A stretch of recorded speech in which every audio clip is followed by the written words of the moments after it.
Welcome back to Joyce Michelle. I am her Joyce Michelle. So this is going to be another get ready with me. It's going to be a full get ready with me.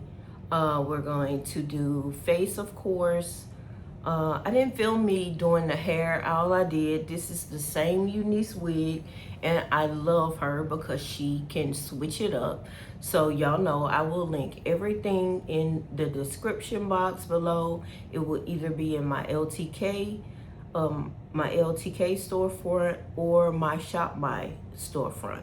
So everything will be linked, but this is how the makeup look turned out. Y'all, I was a little rusty from not doing makeup for 2 months, but now I've gotten back in the swing of things, and a lot of times it's just about taking your time.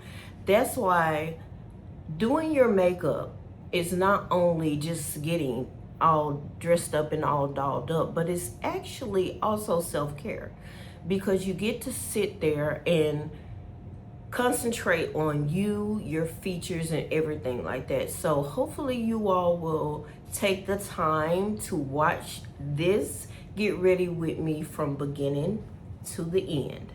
Okay, so I will post pictures of the item, of everything I use before I actually get into it. And so yeah, enjoy the video. If you haven't subscribed to Joyce Michelle Official, go ahead and do it now. It is for free. And also like the video. I need some more engagement. I need y'all to start talking to me in the comments. We've been through this before, right? So I need y'all to talk to me in the comments. Let me know what you, yay or nay, what you like about it and what you don't like about it. All right. Thank you all so much for watching. Stay blessed and stay safe, and I'll see you in the next video.